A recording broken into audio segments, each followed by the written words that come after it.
Hello student, good morning बच्चों। इतिहास में हम सभी पढ़ रहे थे तीसरा लेसन जिसका नाम है भूमंडलीकृत विश्व का बनना। बच्चों, इस अध्याय में हम आगे बढ़ेंगे और आगे की प्रक्रियाओं को समझेंगे। बच्चों, सबसे पहले बात करेंगे हम 19वीं शताब्दी की, यानी 19वीं शताब्दी में क्या हो रहा था, तेज़ी से परिवर्तन होना शुरू हो गया था। क्या हुआ था? तेज़ी से परिवर्तन होना शुरू हुआ था। जैसे आर्थिक रूप से परिवर्तन, राजनीतिक रूप से परिवर्तन, सामाजिक रूप से परिवर्तन, सांस्कृतिक रूप से परिवर्तन, और सबसे महत्वपूर्ण बात यह है कि तकनीकी कारकों में भी बहुत सारे परिवर्तन हो रहे थे। यानी तकनीक का क्या हो रहा था?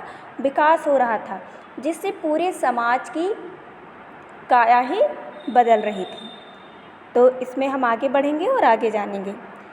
बच्चों, अगर देखा जाए तो अंतर्राष्ट्रीय आर्थिक विनिमय में 3 तरह की गतिविधियाँ यानी प्रवाहों का उल्लेख अर्थशास्त्रियों ने किया है।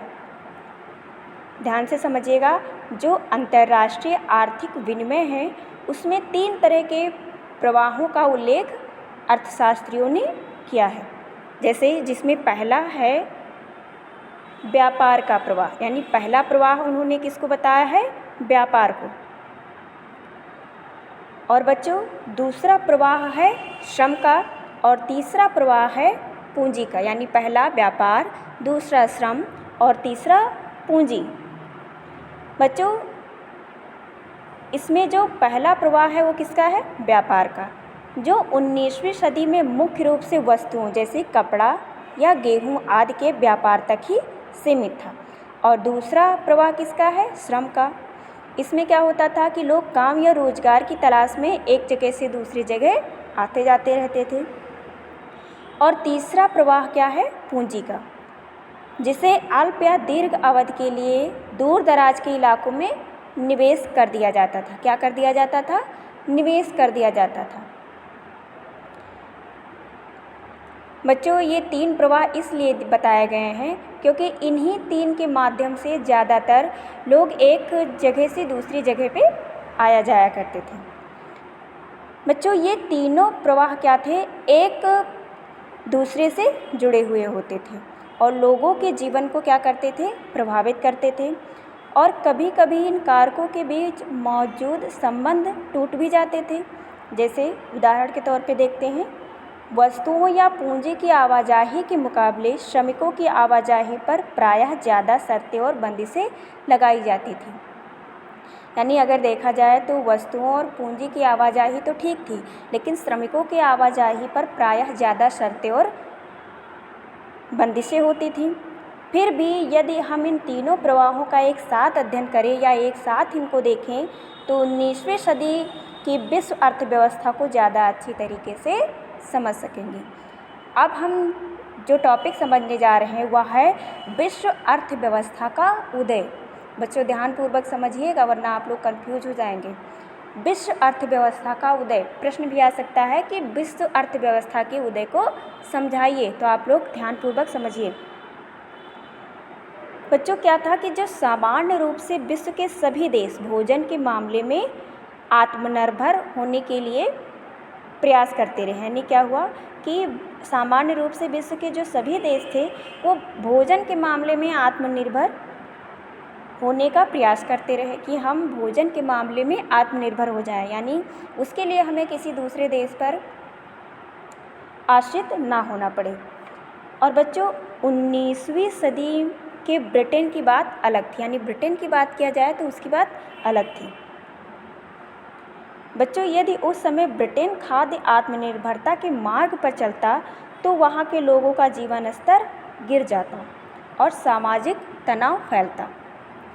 बच्चों, 18वीं सदी के आखिरी दशकों में ब्रिटेन की आबादी तेज़ी से बढ़ने लगी। क्या हुआ कि 18वीं शताब्दी के आखिरी दशकों में क्या हुआ, जो ब्रिटेन की आबादी थी वह तेज़ी से बढ़ने लगी और नतीजा क्या हुआ?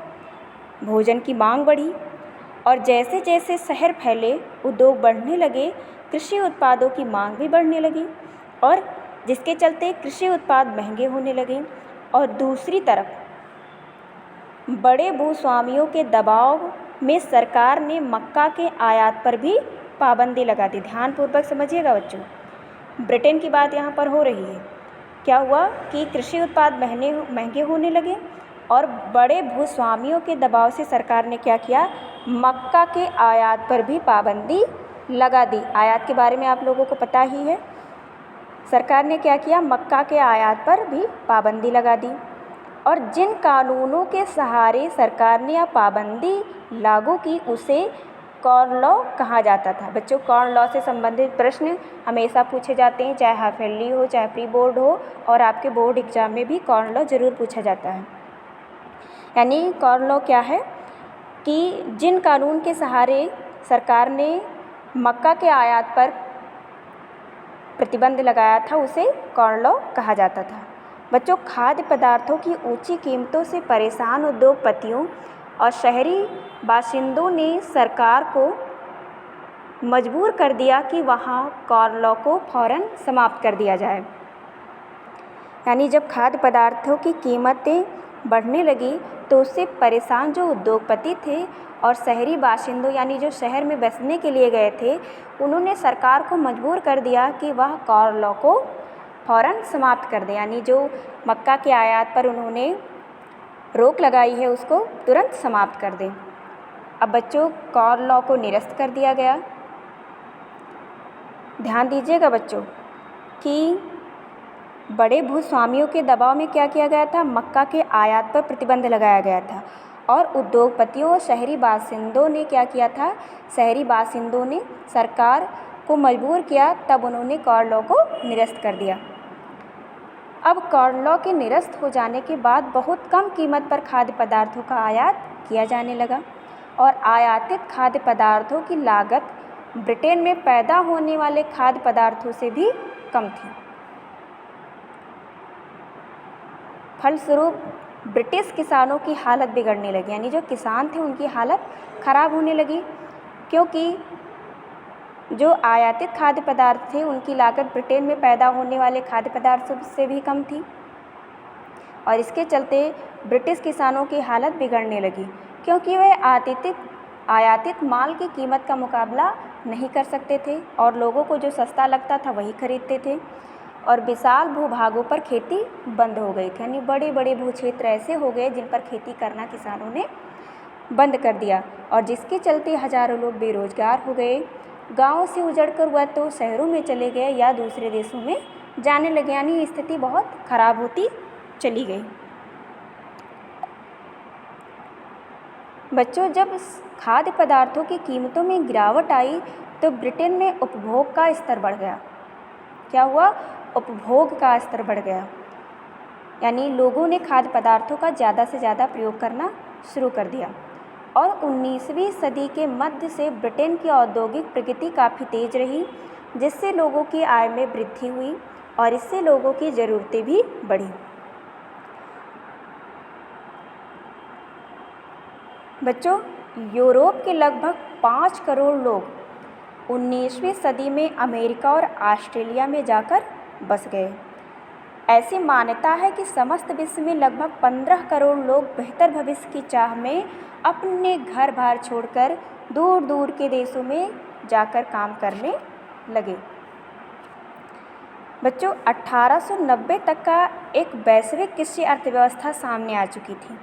यानी 1890 तक एक वैश्विक कृषि अर्थव्यवस्था यानी विश्व स्तरीय कृषि अर्थव्यवस्था सामने आ चुकी थी और इस घटनाक्रम के साथ ही श्रम विस्थापन रुझानों, पूंजी प्रवाह, पारिस्थितिकी और तकनीक में गहरे बदलाव आ चुके थे। अब भोजन किसी आसपास के गांव या कस्बे से नहीं बल्कि हजारों मील दूर से आने लगा था। अब अपने खेतों पर खुद काम करने वाले किसान ही खाद्य पदार्थ पैदा नहीं करते थे। अब यह काम ऐसे औद्योगिक मजदूर करने लगे थे जो संभवतः हाल ही में वहां आए थे और ऐसे खेतों में काम कर रहे थे जहां महज एक पीढ़ी पहले संभवतः ठेठ जंगल रहे होंगे। बच्चों, खाद्य पदार्थों को एक जगह से दूसरी जगह पहुंचाने के लिए रेलवे का इस्तेमाल किया जा रहा था, यानी रेलवे का विस्तार हो रहा था। रेल का नेटवर्क इस काम के लिए बिछाया गया था। पानी के जहाज़ों से इसे दूसरे देशों में पहुंचाया जाता था। और इन जहाज़ों पर यूरोप, एशिया, अफ्रीका और कैरिबियाई द्वीप समूहों के मजदूरों से बहुत कम वेतन पर काम करवाया जाता था। ठीक है बच्चों। बच्चों, भोजन तो सिर्फ एक उदाहरण मात्र है। कुछ ऐसी ही कहानी कपास की भी है, जिसकी दुनिया भर में बड़े पैमाने पर खेती की जाने लगी थी ताकि ब्रिटिश कपड़ा मिलों की मांगों को पूरी किया जाए। बच्चों, रबड़ की कहानी भी इससे अलग नहीं है।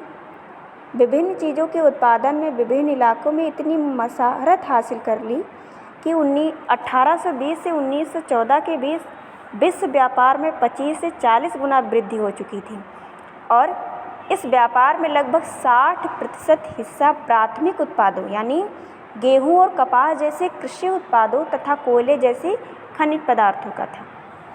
ठीक है बच्चों, अब इसके आगे का हम आगे की क्लास में पढ़ेंगे। आप लोग ध्यानपूर्वक समझिए और जहाँ कहीं पे आपको दिक्कत हो तुरंत पूछिए। ठीक है बच्चों।